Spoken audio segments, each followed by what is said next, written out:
Bon, il est présentement 11h01. On va débuter tranquillement pas vite la séance de questions et réponses relative à la version 258 de PGRH qui a été rendue disponible vendredi dernier. Donc, vous êtes avec moi, Vanessa Thibodeau, ainsi qu'avec Marie. Marianne Malak, bonjour, directrice adjointe. Parfait. Donc, Marie, si tu veux bien continuer à faire les clics-clics pour faire Oui, entrer les gens, c'est bien gentil. Je vais pas de débuter le problème. contenu. Oui, Donc, dans ce cours webinaire là, de questions et réponses, on va faire un retour là, sur les dossiers importants de la version 258, comme les améliorations et certaines corrections là, qui pourraient avoir des impacts sur le travail au quotidien.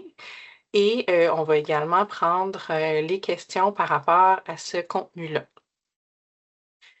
D'une part, il y a eu le 30 septembre déjà un correctif à la version 268.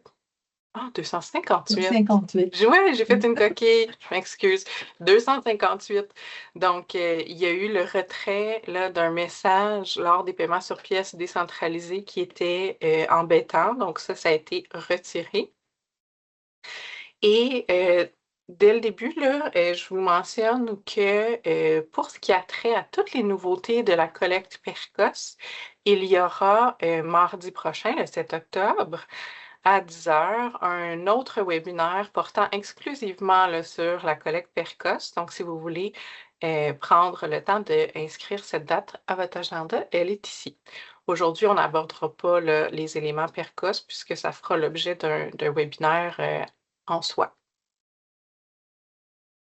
En matière de correction et amélioration, là, dans la version 258, on a travaillé un peu au niveau du suivi des absences. Il y avait des demandes là, d'amélioration, notamment là, pour la traçabilité. On va voir ça ensemble. Le fameux paiement sur pièce décentralisé aussi, là, il y avait des nouveautés à ce niveau-là. Il y avait des nouveautés aussi dans le menu transactions pour permettre là, de consulter les données du contrôle du niveau des effectifs. Et il y avait également une correction liée au changement d'adresse anticipé. On va tout voir ça juste ici. Donc, une des idées qui avait été soumise là, par le site de l'Espace ID, c'est de permettre un historique des changements au niveau là, du suivi des absences en général. Donc ici, par exemple, avec le bouton là, changement, j'ai été capable de visualiser que dans les remarques, il y a eu une modification. Donc, il y a quelqu'un qui a inséré quelque chose, puis il y a quelqu'un qui a retiré quelque chose dans les remarques. J'ai l'historique des changements de cette section qui est disponible. On va pouvoir voir ces traces de modification-là un petit peu partout dans le module suivi des absences. Donc, dans la liste des événements, on va avoir une multitude de sections sur lesquelles on va pouvoir consulter les historiques. Également, dans le détail d'un événement lui-même, on va pouvoir consulter les modifications qui ont été apportées. Et au niveau de l'écran SAC CSST aussi, là, on va pouvoir voir les modifications qui ont été apportées. Ensuite, au niveau du paiement sur pièce décentralisée de la fonction le répéter, il y a eu l'ajout de certaines configurations là, par rapport à l'exclusion. Ici, là, dans la petite section à droite, là, exclusion. Donc, on peut faire la répétition et cocher pour exclure, par exemple, les journées de congé, les journées pédagogiques, les fins de semaine, puis la période d'été, ou on peut désélectionner certains d'entre eux pour gérer certaines situations particulières. Ensuite de ça, au menu transactions, il y a eu l'ajout du contrôle du niveau d'effectif. Donc, pour l'activer chez vous, pour votre consultation, il faut bien passer par le menu Outils sécurité, au profil d'application, dans la section Transactions, puis se donner les droits ou donner les droits aux utilisateurs pour le contrôle du niveau des effectifs. Ce petit tableau-là vous permet simplement de revoir toutes les données qui sont dans la table contrôle du niveau d'effectif, notamment les éléments qui sont envoyés là, pour les tableaux de bord. Une autre correction qui a été apportée, c'est au niveau du changement d'adresse anticipé. Donc, il y a eu une validation là, qui a été ajoutée pour renforcer le principe, ne permettant pas, en fait, là, à une personne de laisser des données vides. Donc, l'entrée de données doit être complète là, pour être acceptée, enregistrée. Est-ce que vous avez des questions déjà sur les éléments qu'on vient de voir dans la conversation? Je n'ai Je vois rien. rien. Je vous invite à lever la main là, pour activer les micros si jamais il y a des questions en lien avec les éléments qu'on vient de regarder ensemble.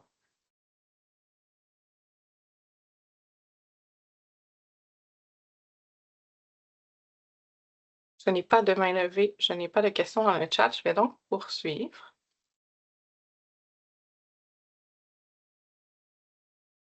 Au point de vue de nouveauté, là, au point de vue fonctionnel, il y a eu des travaux qui ont été réalisés au niveau des banques de congés, donc des éléments plus conviviaux qui ont été insérés là, pour permettre un meilleur suivi du dossier, ainsi que des éléments de convivialité aussi là, à la conciliation de la suppléance occasionnelle.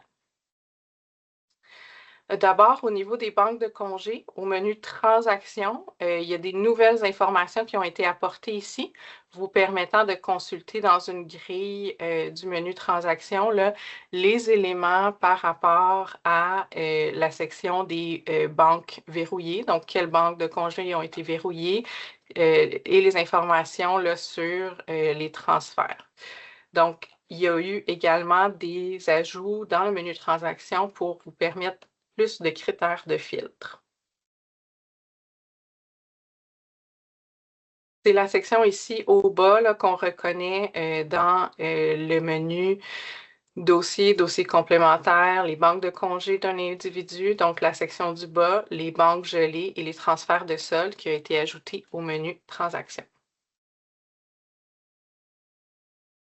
Un autre développement qui a été donné là, dans les banques de congés, c'est de permettre un affichage regroupé, si vous voulez, là, en fonction de la portée de la banque.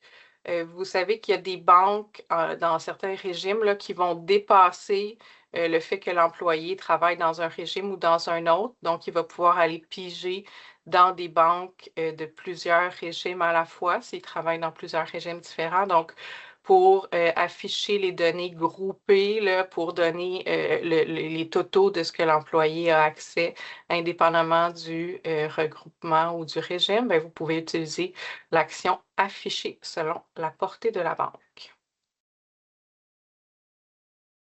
Au niveau des banques de vacances, la dernière chose qui a été touchée, là, c'est au niveau de l'évaluation des banques de vacances des cadres. Il a été déterminé que la base de calcul pour déterminer les banques de vacances des cadres, c'est vraiment selon une base de 260 jours, nonobstant le vrai nombre de journées qu'il y a dans une année. Donc, pour eux, le principe a été renforcé là, au calcul selon une base de calcul de 260 jours.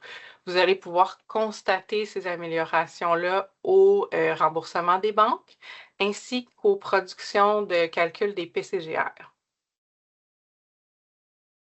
Au niveau de la conciliation de la suppléance jeune puis de la rémunération EDAFP, des éléments de convivialité qui ont été apportés, là, c'est lorsqu'il y a un changement du mode d'inversion, donc on change au milieu, là, la petite bande déroulante, on change le mode d'inversion, ça va aussi venir changer le motif compte et l'activité du compte en conséquence de ce qu'on a choisi comme mode d'inversion. Il y a eu des améliorations aussi là, à la recherche du motif compte et de l'activité compte. Et il y a aussi une facilité qui a été ajoutée pour l'inscription automatique du code de paiement en lien avec la référence d'emploi. Est-ce que vous avez des questions sur les éléments qui ont été discutés aujourd'hui? Donc, dans le chat, j'ai rien. Si. N'hésitez pas à lever la main. On va vous laisser quelques instants si jamais vous voulez revenir sur certains des éléments qui ont été discutés.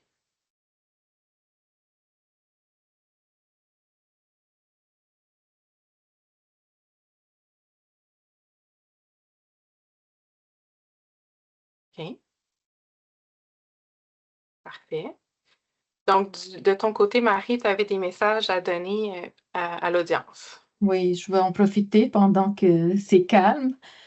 Donc, au niveau des formations qui sont offertes à l'automne, vous allez voir dans cette page-là, il y a une nouvelle formation qu'on avait ajoutée récemment à notre liste de formations qui sont offertes à l'automne. C'est la formation facturation électronique des assurances. La formation aura lieu le 3 décembre de 9 à 12. Donc, si vous êtes intéressé, vous pouvez aller vous inscrire à cette formation. OK. Puis, juste un petit rappel, je pense que je l'ai fait au webinaire aussi concernant la nouvelle formation asynchrone. J'espère que vous avez eu la chance de visionner la nouvelle auto-formation, gestion des dépassements d'élèves. Si ce n'est pas le cas, mais je vous invite à le faire, puis à nous envoyer vos commentaires dans le sondage de satisfaction qui se trouve à la fin de la rencontre. Donc, si vous avez de la formation. Si vous avez des commentaires ou des ajustements que vous aimeriez avoir à la formation, on est ouvert pour faire des changements. Puis à la fin, on a la liste de nos soucis qui sont là toujours. Comme d'habitude, je vous dis toujours le même message. Si vous avez des questions, vous pouvez toujours nous rejoindre en cas de besoin de cette assistance avec tous ces canaux de service. Puis, vous avez pas une question, Vanessa? Oui, c'est de nouveau par rapport à une formation sur l'installation de l'horaire. Donc, dans le Oui, calendrier que Marie présentait, là, c'était le calendrier jusqu'à décembre et tu peux sûrement en dire plus là, sur ce qui est prévu à l'hiver en tant que tel. en fait, je pense que c'est par rapport à la question que j'ai eue la semaine dernière au niveau de l'installation des horaires. On n'a pas une formation à ce stade pour l'installation des horaires. Ce que j'ai écrit à la madame qui m'a déjà posé la question la semaine dernière, j'ai créé un billet pour elle pour avoir exactement c'est quoi le besoin, puis on regardera par la suite comment on peut faire.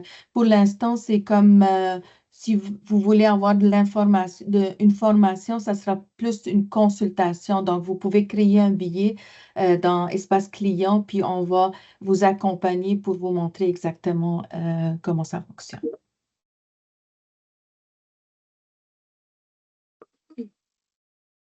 Bien. Parfait. Donc, il ne semble pas y avoir d'autres questions dans l'immédiat. Donc, n'hésitez pas s'il y a des sujets sur lesquels vous souhaitez revenir. Sinon, bien écoutez, il y a la semaine prochaine le webinaire par rapport à PERCOS.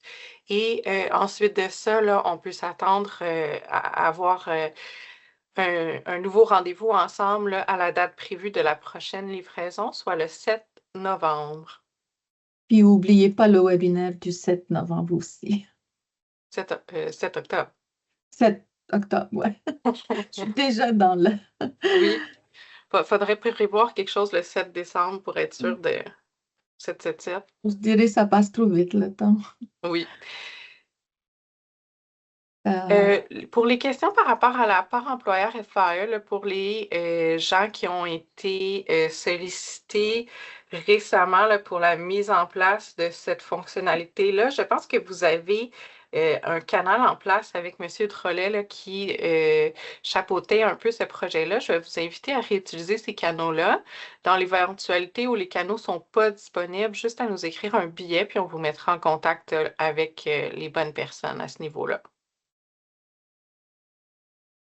Ben, écoutez, s'il n'y a pas d'autres questions, on va se laisser en se souhaitant un bel automne et une belle fin de semaine à l'horizon. merci beaucoup. Au revoir. S'il n'y a pas d'autres questions, je vais vous inviter à quitter pour qu'on termine l'enregistrement.